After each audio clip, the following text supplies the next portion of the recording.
भारत की जमीन से महज 1200 किलोमीटर दूर बसा 5 लाख आबादी वाला छोटा सा देश जो अपने खूबसूरत आइलैंड्स के लिए जाना जाता है। इतना खूबसूरत आइलैंड्स की बॉलीवुड सेलिब्रिटीज, क्रिकेटर्स, बड़े रईस, बिजनेसमैन ये सारे काम से छुट्टी मिलते ही अक्सर वहीं घूमते हुए पाए जाते हैं।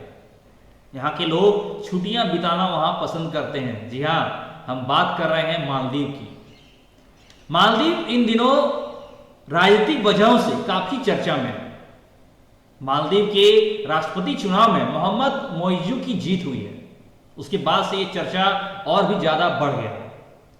मोहम्मद मोइजू चीन समर्थक माने जाते हैं और उन्होंने अपने पहले ही बयान में ये साबित कर दिया है।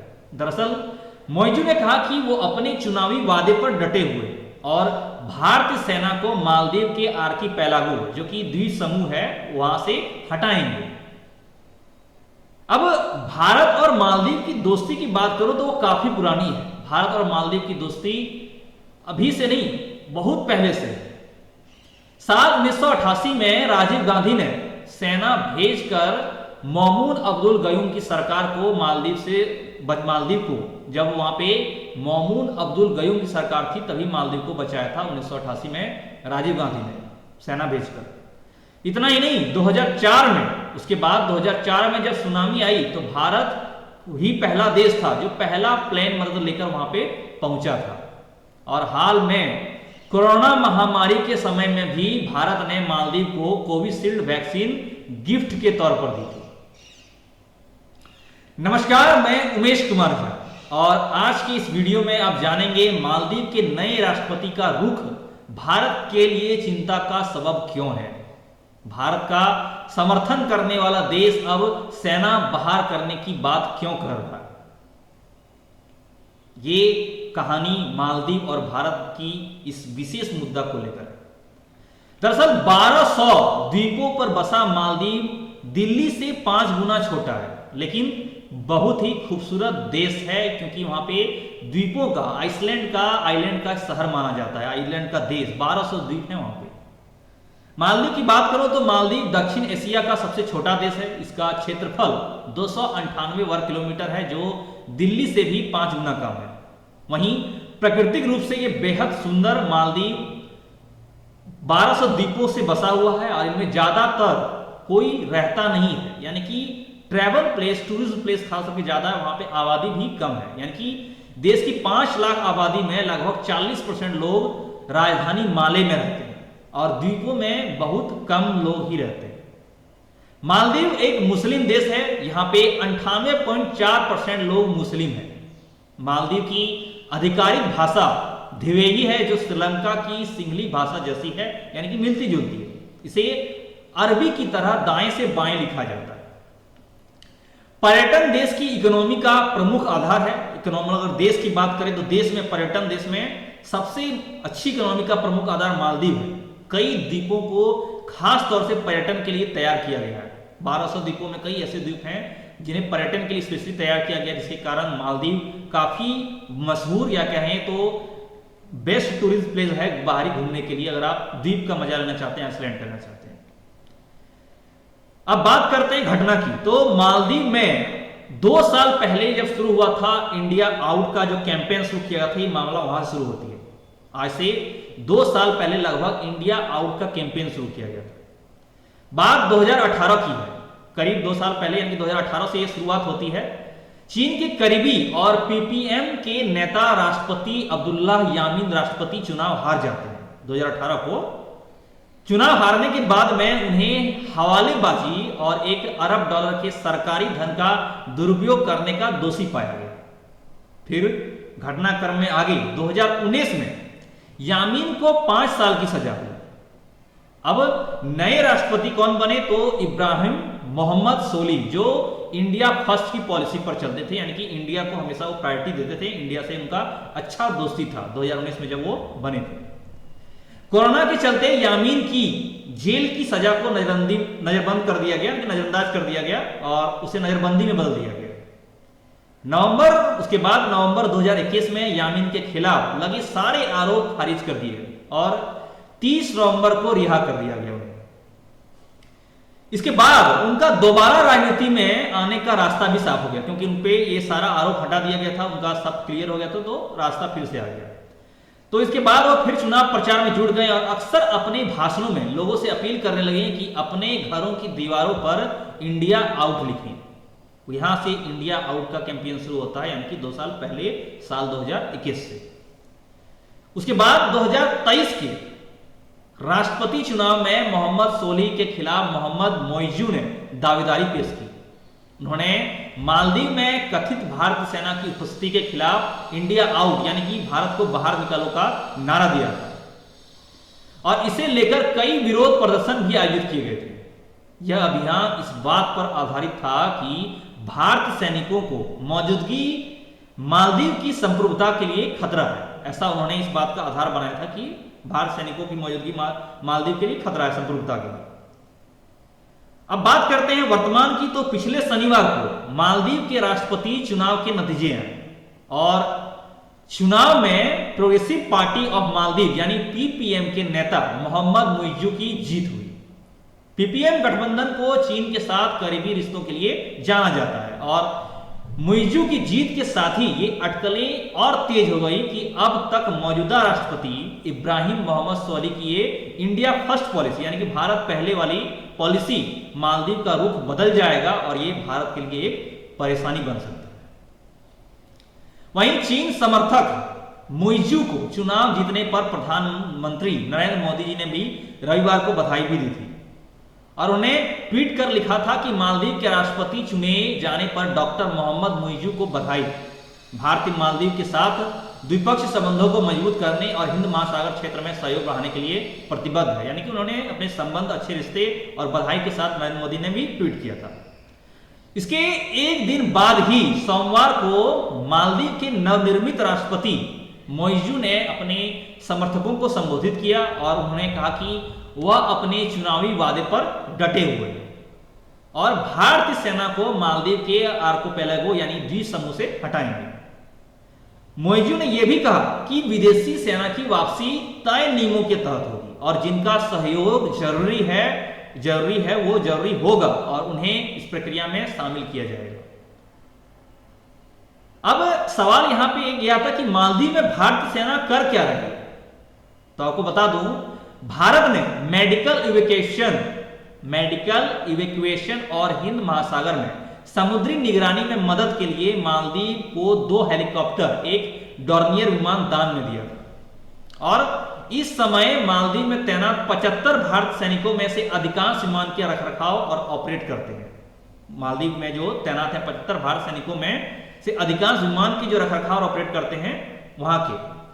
और भारतीय सेना लंबे समय से मालदीव में है और इनमें से कुछ नया नहीं है, ये हमेशा से लंबे समय से है, जब से बहुत पहले की बात है, इनमें कुछ नया नहीं है। और ऑस्ट्रेलिया में नेशनल सिक्योरिटी कॉलेज में senior research fellow doctor David Brewster कहते हैं कि भारतीय सैनिक मालदीव नेशनल डिफेंस फोर्स के तहत काम करते हैं और हमेशा से भारतीय सैनिक मालदीव का डिफेंस करता है, वहां पर रक्त के साथ दोस्ती का व्यवहार है और हमेशा मदद किया हुआ है। उनका मुख्य काम एक विमान और 2 हेलीकॉप्टरों को द्वीप समूह से मरीजों का इलाज के लिए अस्पताल तक पहुंचाने में यानी कि इधर से पहुंचाने तक में इस्तेमाल करने के लिए सहयोग देना है। बस भारत सैनिक का वहां पे लगभग वही काम है कि वो हेलीकॉप्टरों को एक द्वीप से दूसरे द्वीप को मरीजों का इलाज के लिए अस्पतालों तक पहुंचाने के लिए उसका इस्तेमाल करें। इस बात से उन्होंने वहां पे इस बात से हैरानी दर्ज की। अमेरिका के जो है वहां पे ऑस्ट्रेलिया के नेशनल सिक्योरिटी कॉलेज में फेलो जो है डॉक्टर डेविड ब्रूस्टर ने इस बात से हैरानी की कि मोइजू और उनके समर्थक सोचते हैं कि यह बुरी बात है, जबकि ऐसा कुछ है नहीं। आपको मैंने वास्तविकता बताया। वास्तविकता यह कि भारतीय सैनिक सिर्फ वहां पे मरीजों को हॉस्पिटल या वहां पे एक द्वीप से दूसरे द्वीप को पहुंचाने में मदद करते हैं, सहयोग करते हैं, हमेशा अच्छा रहता है। जबकि मोइजू इस बात को बुरी बात मान रहे हैं, गलत मान रहे हैं, जिसके बारे में खुद ऑस्ट्रेलिया के डॉक्टर डेविड ब्रूस्टर भी हैरान थे। अब बात करते हैं मालदीव को। अगर हम एक आंकड़ों के हिसाब से देखें, अभी तक मैं आपको बताएं तो मालदीव को 40 सालों से डिफेंस इक्विपमेंट दे रहा है भारत। ये इतिहास आप देख सकते हैं, 40 सालों से। आप ये आंकड़ा आप देखिएगा, आपको मिल जाएगा। भारत 40 सालों से जितने डिफेंस इक्विपमेंट है लड़ाई के लिए, वो भारत ही मालदीव को दे रहा है। अब एक एक करके मैं आपको बताता हूं। दरअसल 1992 में 1992 में बख्तर बंद लड़ाकू वाहन 4 मालदीव को दिया गया भारत की तरफ से। उसके बाद 2006 में सीजीएस भुरावी गश्ती पोत भी मालदीव को दिया गया। उसके बाद 2010 में एक ध्रुव हेलीकॉप्टर दिया गया। उसके बाद 2013 में भी एक ध्रुव हेलीकॉप्टर दिया गया।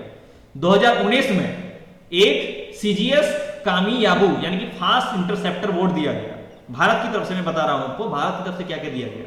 भारत की तरफ से फिर 2020 में एक डॉर्नियर एयरक्राफ्ट दिया गया। भारत की तरफ से ही 24 यूटिलिटी व्हीकल्स 2022 में दिया गया, जिसमें कि अभी तक कुछ पहुंच नहीं पाए हैं, वो मतलब वो तय है। वहीं जनवरी 2023 में भारत की तरफ से 2 समुद्री एम्बुलेंस दिया गया। भारत की तरफ से मई 2023 में इसी साल एक लैंडिंग क्राफ्ट आइसोल्ट शिप दिया गया और मई 2023 में ही एक फास्ट पेट्रोल वेसल सीजीएस भुरावी की जगह लेने के लिए दिया गया।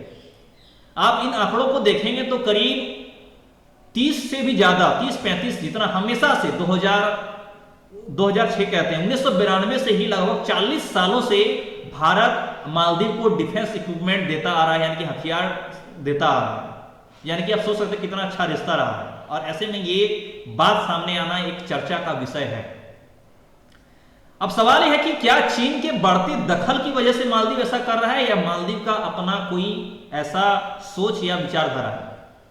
तो दरअसल बताता हूं आपको, दरअसल साल 2008 से पहले मालदीव में गोमुन अब्दुल गयूम का शासन था और इस दौरान मालदीव संतुलनवादी नीति अपनाता था, यानी किसी भी देश का खुलकर समर्थन नहीं करता था और किसी का विरोध भी नहीं करता था, मतलब संतुलन रहता है, बैलेंस। लेकिन 2008 में मोहम्मद नशीद मालदीव के राष्ट्रपति बने और इसके बाद से मालदीव ने भारत की ओर अपने झुकाव को सार्वजनिक किया और इस दौरान नशीद ने खुलकर चीन की आलोचना की, यानी कि भारत से संबंध खुलकर और सार्वजनिक किया कि वो भारत से अच्छे रिश्ते हैं और चीन की खुलकर आलोचना की। वहीं उसके बाद घटनाक्रम में जाए तो 2013 में अब्दुल्ला यामीन सत्ता में आए। उन्होंने भी मुखर विदेश नीति की परंपरा अपनाई, हालांकि उनका झुकाव चीन की ओर था। उन्होंने भी थोड़ा लगभग बैलेंस रखा, लेकिन उनका झुकाव ज्यादा चीन की ओर था। इस दौरान यामीन ने माले को हुलमाले द्वीप से जोड़ने वाले 2.1 किलोमीटर लंबे 4 लेन वाले ब्रिज का उद्घाटन किया था। यह एकमात्र वो ब्रिज है जो द्वीप समूह में द्वीपों को जोड़ता है, जहां लोग अलग अलग एटोल के बीच नावों पर यात्रा करते हैं। बीजिंग ने इस प्रोजेक्ट के लिए $200 मिलियन दिए थे, इसी प्रोजेक्ट के लिए, और सालों तक चीन को इस छोटे देश में कोई दिलचस्पी नहीं थी। उसके पहले से कभी कोई छोटे देश में दिलचस्पी नहीं थी, क्योंकि ये दिल्ली से भी छोटा, 4 गुना छोटा। यहां तक कि 2012 तक मालदीव में चीन का एक भी दूतावास भी नहीं था। हालांकि यामीन की सरकार के फैसले से सब कुछ बदल गया। यह फैसला था फ्री ट्रेड एग्रीमेंट यानी एफटीए पर समझौते का जो ये फैसला था, जिससे ये सब कुछ बदल गया। इससे मालदीव से होने वाले मछली के निर्यात पर से शुल्क लगना बंद हो गया और द्वीप समूह को चीनी वस्तुओं और सेवाओं के लिए खोल दिया गया। चीन ने मालदीव में अन्य प्रोजेक्ट के अलावा ब्रिज और एक एयरपोर्ट बनाने के लिए $1 अरब से अधिक का कर्ज दिया। साल 2018 में फिर मालदीव की विदेश नीति भारत की ओर मुड़ गई। राष्ट्रपति इब्राहिम मोहम्मद सोलिह के सत्ता में आते ही भारत और मालदीव फिर पास आ गए, फिर इनके बीच मजबूत रिश्ता बताया गया। सोलिह की सरकार ने यामीन पर देश को चीनी कर्ज के जाल में फंसाने का आरोप लगाया। 6.1 अरब जीडीपी वाले मालदीव पर जीडीपी का 113% कर्ज है, आप सोच सकते हैं। मालदीव सभी क्षेत्रों में भारत पर बहुत अधिक निर्भर है, चाहे वो बुनियादी ढांचे के विकास की बात हो या स्वास्थ्य और शिक्षा की बात हो या डिफेंस सेक्टर की बात हो। मालदीव भारत की हर इन क्षेत्रों में मदद करता आया है और मालदीव भारत की मदद से भारत के इन क्षेत्रों में मालदीव भी मदद लेता है और पिछले 40 सालों से मदद लेता है। अभी भी वहां पे मदद के लिए भारतीय सेना वहां मदद के लिए ही तैनात है। वहीं इस मामले को लेकर एक्सपर्ट कहते हैं कि भारत का जो है करीबी होने के साथ ही, मतलब मालदीव के साथ भारत का करीबी होने के साथ ही इब्राहिम मोहम्मद सोली सरकार किसी देश की विरोधी नहीं रही। ये एक्सपर्ट ऐसा मानते हैं कि अभी भी मालदीव भारत का करीबी है, साथ ही किसी भी विदेशी या देश के विरोध में नहीं।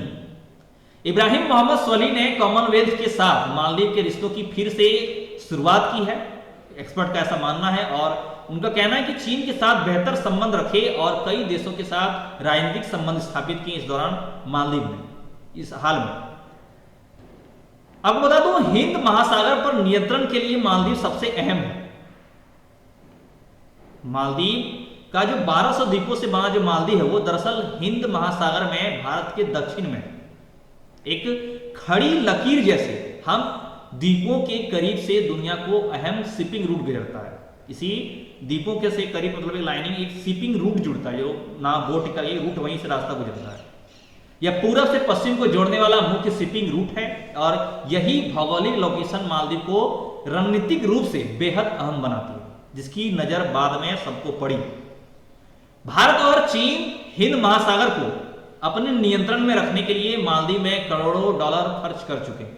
भारत तो पहले से ही हमेशा जुड़ा रहा है, चीन ने हाल फिलहाल में ही नजर लगाई और उन पे करोड़ों डॉलर उन्होंने भी खर्च किए हैं। और इस रकम के जरिए नई दिल्ली और बीजिंग मालदीव के लोगों का दिल जीतना चाहते हैं। मालदीव में अभी सबसे बड़ा चुनावी मुद्दा विदेशी कर्ज है। जी हां, सबसे बड़ा चुनावी मुद्दा 6.1 अरब जीडीपी वाले देश पर अगर जीडीपी का कर्ज 113% हो तो आप समझ सकते हैं कितना बड़ा मुद्दा है। विदेशी मुद्दा 113% का कर्ज है, जबकि उनका वहां की जीडीपी 6.1 अरब है। अब मालदीव में चीन समर्थक सरकार का बनना भारत के लिए चिंता का बात क्यों है, यह सवाल को ध्यान से समझिए। अब जो मालदीव में अभी जो चीन समर्थक सरकार है, इसे भारत का यह चिंता का विषय क्यों है? दरअसल चीन के लिए मालदीव सामरिक रूप से काफी अहम है। मालदीव रणनीतिक रूप से जिस समुद्र में बसा है वो काफी अहम है और चीन की मालदीव में मौजूदगी हिंद महासागर में उसकी रणनीति का हिस्सा है। और 2016 में मालदीव ने चीनी कंपनी को एक द्वीप 50 सालों की लीज पर महज 40 लाख डॉलर में दे दिया था। 50 साल की लीज पर मात्र 40 लाख डॉलर पर। और भारत के लिए भी मालदीव कम महत्वपूर्ण नहीं है। मालदीव भारत के बिल्कुल पास में है और वहां चीन पर पैर जमाता है, तो भारत के लिए चिंतित होना लाजमी है, क्योंकि मालदीव भारत के सबसे नजदीक है और उसमें चीन वहां पे अपना कब्जा जमाना चाहेगा, तो एक तरीके से भारत के लिए चिंतित होना लाजमी है, क्योंकि वहां से वो काफी कुछ कंट्रोल करने की कोशिश करेगा। भारत के लक्षद्वीप से मालदीव करीब 700 किलोमीटर दूर है। भारत का लक्षद्वीप जान रहे हैं आप, उसे 700 किलोमीटर दूर है और भारत के मुख्य भूभाग से जो मुख्य क्षेत्र आता है वहां से 1200 किलोमीटर दूर है।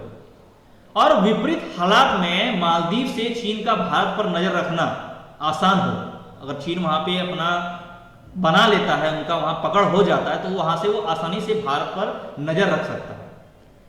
मालदीव ने चीन के साथ फ्री ट्रेड एग्रीमेंट किया है और यह भी भारत के लिए हैरान करने वाला कदम था। इससे साफ है कि मालदीव भारत से कितना दूर हुआ है और चीन के कितना करीब आ गया है इन हाल के समय में। अब आखिर में भारत मालदीव की दोस्ती से जुड़ा 35 साल पुराना किस्सा क्या है? आखिर ये किस्सा को आप अच्छे समझिए कि भारत और मालदीव का दोस्ती का से जुड़ा किस्सा अभी का नहीं है, 35 साल पुराना है। इसका एक दिलचस्प किस्सा मैं आपको सुनाता हूं। 3 नवंबर 1988 की बात है। मालदीव के राष्ट्रपति मौमून अब्दुल मयूम, माफ कीजिएगा, मौमून अब्दुल गयूम भारत यात्रा पर आ रहे थे 3 नवंबर 1988 को, लेकिन ऐन वक्त पर यह दौरा रद्द हो गया क्योंकि गयूम के खिलाफ विद्रोह की योजना बन गई। और इसका जो प्लानिंग था, इनकी पूरी योजना मालदीव के व्यापारी अब्दुल्ला लुतुफी और उसके साथी सिक्का अहमद इस्माइल मानिक ने बनाया था। लुतुफी ने बगावत को अंजाम देने के लिए श्रीलंका के तमिल विद्रोही संगठन people's liberation organisation of Tamil Eelam की उग्रवादियों का सहारा लिया और इसी दिन हथियारबंद उग्रवादियों ने राजधानी माले की सरकारी इमारतों को अपने कब्जे में ले लिया। इसकी भनक पाते ही राष्ट्रपति गोयूम सेफ हाउस में चले गए और उन्होंने भारतीय पीएम उस समय के मौजूदा प्रधानमंत्री राजीव गांधी से सेना भेजने की अपील की। ये कहानी है सबसे पहली दोस्ती की कहानी। इसके बाद राजीव गांधी ने मदद का आदेश दिया। जब अपील सुनी तो उन्होंने मदद का आदेश दिया और सबसे पहले सेना ने माले के एयरपोर्ट को अपने नियंत्रण में लिया और राष्ट्रपति गयुंका को वहां से सिक्योर किया कि उनमें कोई खतरा नहीं हो। इसके बाद सेना माले से उग्रवादियों को खदेड़ने लगी और 2 दिनों के अंदर ही यह ऑपरेशन खत्म हुआ। इससे नाम दिया गया ऑपरेशन कैक्टस। और इस ऑपरेशन के जरिए गयुम का तख्ता पलट करने की कोशिश नाकाम कर दी गई। राष्ट्रपति गयुम के मदद मांगने पर आपको बता दूं सिर्फ 9 घंटे में भारतीय सेना की पैराशूट ब्रिगेड के करीब 300 जवान माले हुलहुले एयरपोर्ट पर पहुंच चुके थे और ये सफल ऑपरेशन को अंजाम दिया था, जो कि मालदीव और भारत के 35 साल पुराने दोस्ती की सबसे अच्छी और बड़ी नींव थी। उसके बाद से 35 साल तक उनका दोस्ती बहुत अच्छा करीबी रहा। हाल में ही ये देखने को मिला है कि वहां पे ये सेना को हटाने की बात की जा रही है, जो कि लिए और वहां पे चीन के नजदीकी रिश्ते की बात हो रही है और चीन अगर वहां पे हमला बनता तो भारत के लिए लाजमी ये चिंता करने का विषय है। आज की इस रिपोर्ट में फिलहाल इतना ही। हम आगे आपसे फिर मिलेंगे कुछ नई और अच्छी जानकारी के साथ, कुछ अलग कहानी के साथ। हमारे साथ अंत तक बने रहने के लिए धन्यवाद। जय हिंद, जय भारत।